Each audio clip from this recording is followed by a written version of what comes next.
Thanks for having me, and well done, you've made it to this slot, So the first thing is you've made a commitment really on two fronts, or a bit of a risk.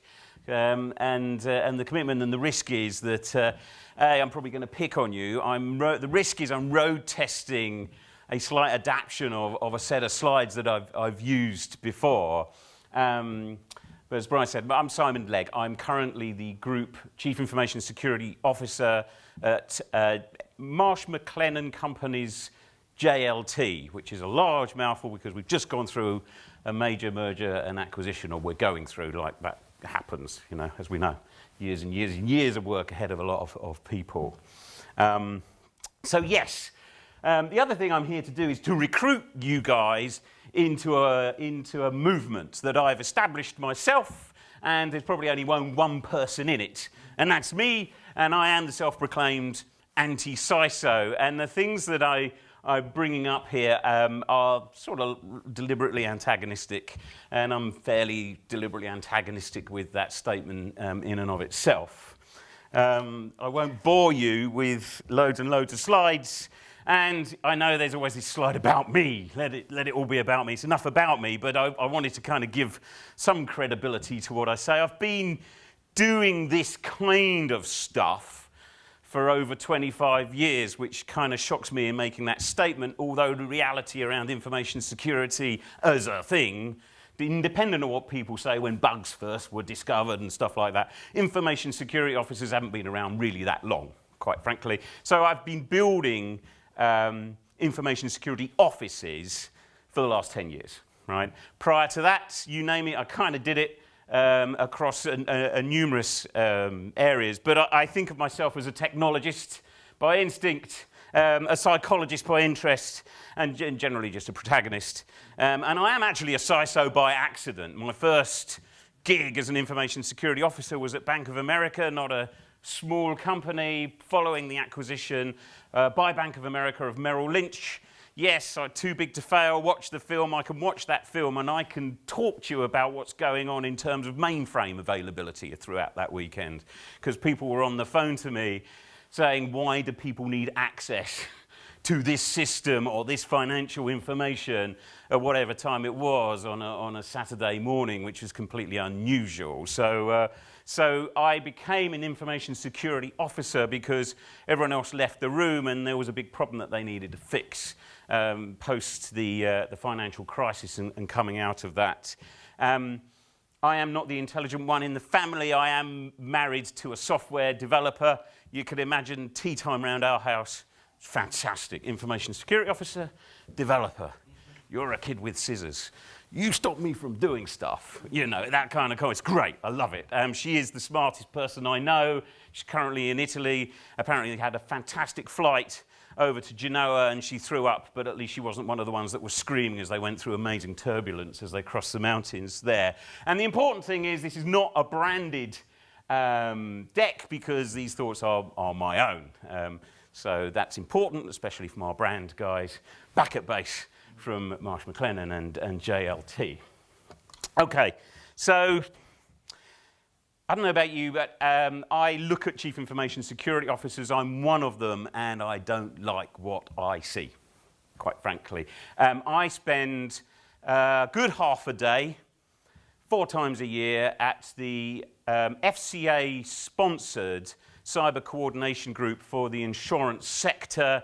Acts as their Michael, who I guess I'm looking at you guys because I noticed you there, and he and I, you can imagine, fairly noisy around that table. But when I look around that table, there's 38 members, I think. I'm getting it slightly inaccurate, around that, that represent the insurance sector. And of course, the insurance sector is hugely interesting because it goes from general insurance, insure your house, insure your car, through to brokerage services, and in fact even other stuff that we do, which is pensions administration and employee benefits. Incredibly diverse, really different environments to kind of secure and look after. When I look around that room, everyone looks a bit like me, right? We are of a certain age, we're of a certain size, which I need to do something about, and I'll get onto that in this picture in a minute. And, you know, we come from the same background. You know, in essence, the sort of the diversity and the challenge, as we know, is something that's very prevalent in information security. So, as part of a movement, I'm trying to sort of do myself out of a job. Right? There's far too many CISOs that look like me, and too many organisations, when they think of a CISO, think about one individual, and there's someone like me. As I say, I'm a certain shape. The other thing that I don't like about myself is when I put that stuff on, which is lycra, it isn't particularly flattering. In fact, it's incredibly unflattering. But I am an avid cyclist. I've cycled ever since I was young, like many of us.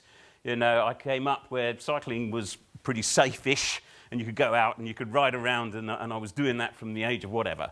And so I am a fully fledged, bought in, got the check, got the T-shirt, mammal, middle-aged man in lycra, right? And for anyone here that's into cycling?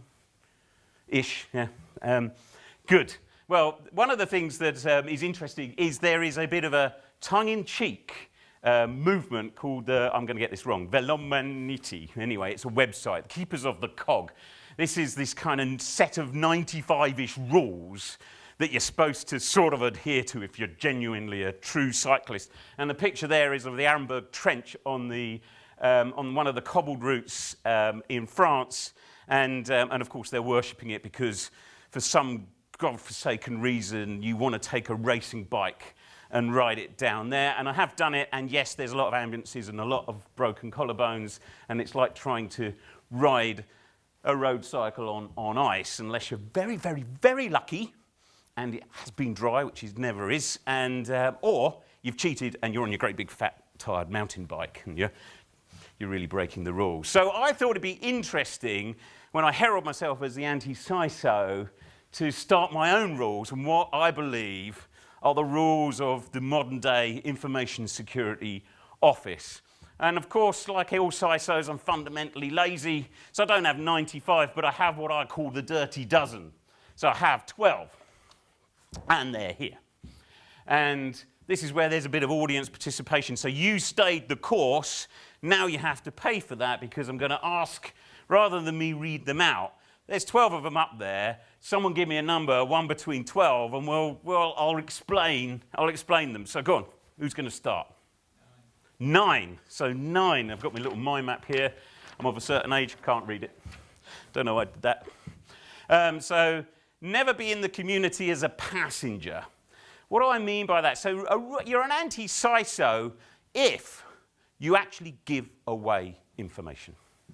As far as I'm concerned, if you want to genuinely advance information security, you have to network, and when you get the opportunity, you have to give away information to the members of those networks, other information security officers, other information security teams. When the cyber coordination groups were first set up, you've got to remember that they're made up of a group of CISOs who are fundamentally untrusting. They are then chaired by your regulator.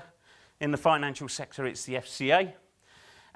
They bring along the National Cyber Security Centre, the Bank of England, you know, and then they say, let's collaborate. What breaches have you had?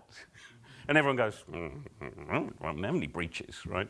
Now, obviously, regulation is forcing us to actually report them, which is a good thing. But the fundamentals are that unless we share the experiences that we have, yes, this happened to us. I don't know, pick on TalkTalk, we were talking about it. You know, TalkTalk have been incredibly open. I had some great conversations with those guys. What was it like? What got you to the conclusions that you came to? Why did you take the actions you did? What have you done in follow-up? And you know you're an anti-CISO when you're open and free with sharing that information. Obviously, we know that our legal beagles will talk to us about NDAs and contractuals and this, that, and the other. And of course, we have to respect that. But you only have to respect it within a certain boundary. And actually, I think it's a duty of care to share. And so rule number 9 is never be in the community as a passenger. If you're going to turn up an event like this through to a regulated event, if you're just going to sit there, give your seat up to someone else that will actually make some noise, have some conversation, challenge each other, and take a risk. No, it's 9. Come on, give me another one.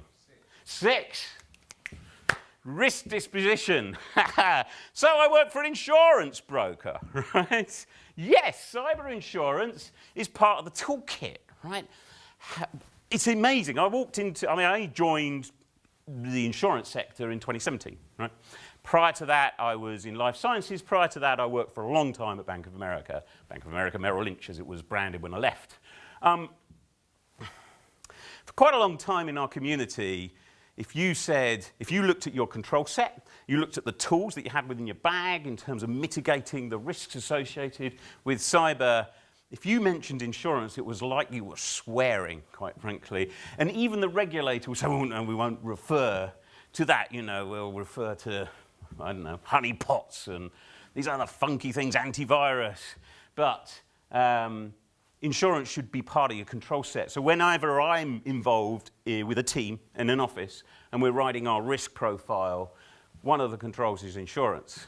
And of course, there's loads of stuff on the market around such and such, got hit by ransomware, and the insurer wouldn't pay out. Well, if you really read in that, they bought the wrong insurance in the first place. And as an anti-CISO, you want to be the front of the field in terms of querying whoever is buying that insurance. And actually, I'm starting to see a phenomenon where the Information Security Office is turning up more during that commercial conversation, whereas prior, it was kind of risk and compliance, maybe legal. We bought some insurance, but the key question is, what's it going to do for me? In the event of an issue, does it give me access to services that I need? Or have I just pre-approved those services? How much will it pay out? What will it pay out? In what circumstances?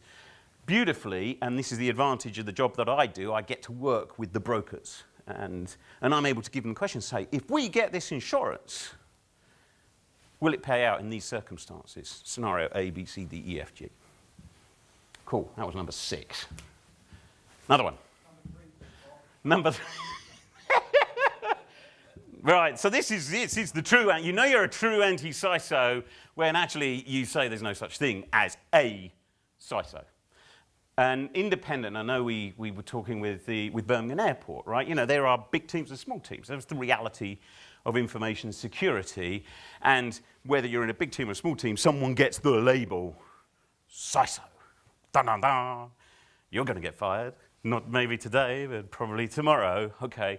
But my belief is that the reality is CISO is not a single game. It is an office. So I only believe in the term CISO and its Chief Information Security Office. And even if it's a small team, it's about the people that come together as a forum. We were talking about the situation at Nando's, which is like JLT, highly federated business, right? People are allowed to do their own thing, their own IT departments, in their own geographies, with their own P&L.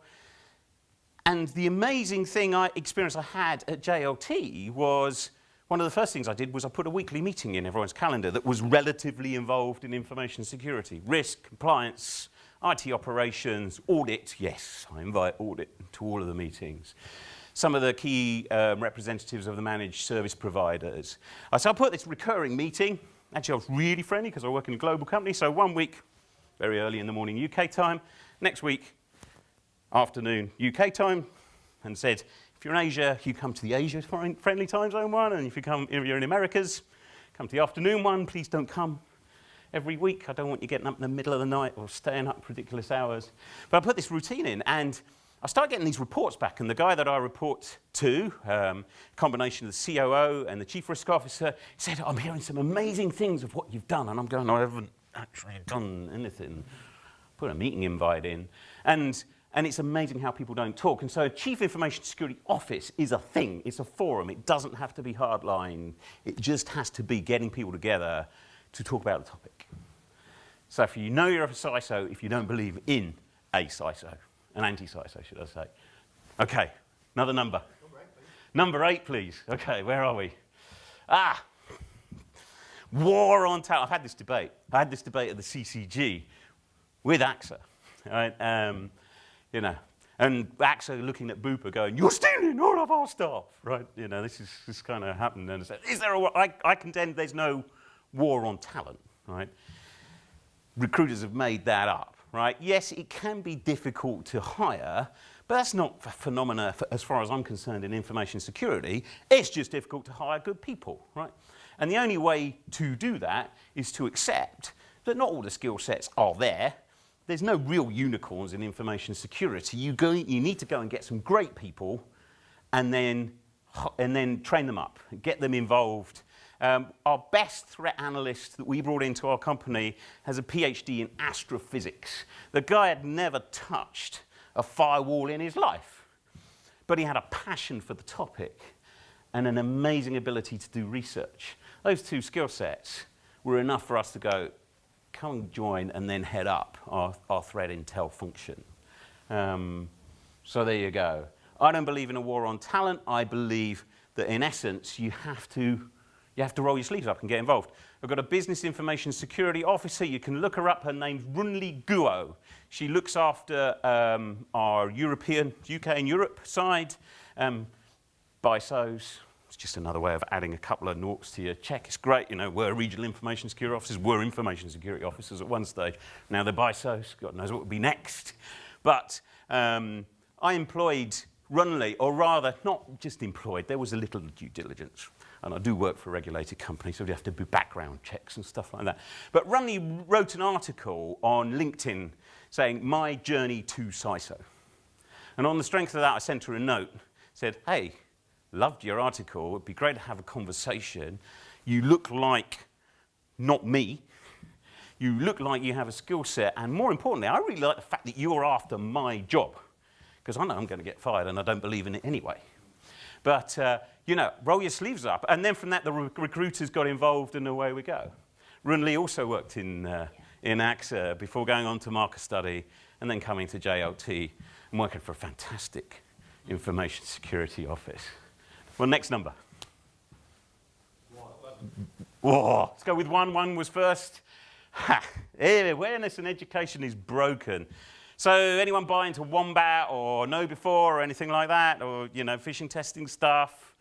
I do. Yeah, I've done it, and I hate it. As far as I'm concerned, you know, what's our approach today? We kind of do lunch and learns. We phish test people. We publish something on the intranet. Ever seen the readership stats on any company's intranet? It's hilarious. You know the reality, right? And we will report from a compliance perspective that we are doing awareness and education. In fact, in a regulated business, you'll have a learning management system, and you'll be able to say 99.9% compliance with the thing that I put out that bores the hell out of everyone, and they swap notes on how to get the pass mark, right? As far as I'm concerned, awareness and education starts at home. You know, the most interesting engagements you have with people when you talk about stuff that they can use with their family, right? You know, that is useful to them, that will help them protect their children and the assets that they really, really care about. And I believe that once our market realizes that actually helping people become cyber healthy, cyber resilient as a benefit will then have a knock-on effect in the work environment. The sooner we can do that, the better. You know, I have an idea in my head. People can feel free to steal it.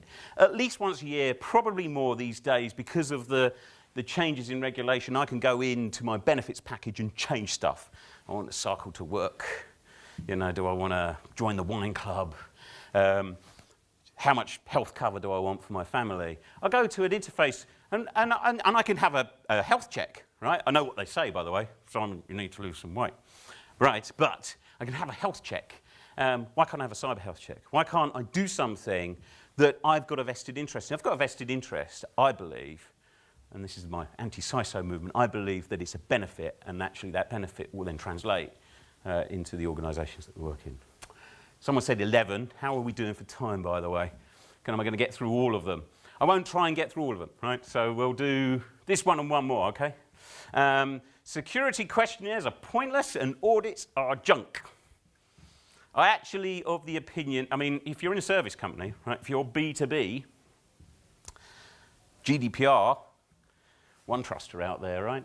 You know, that regulation, I know what your experience has been like, but in the financial services sector, in life sciences, as I was before, the amount of questionnaires that start coming through the door and have been coming through the door is exponentially increased, right? What do? You don't invest in security relative to those questionnaires.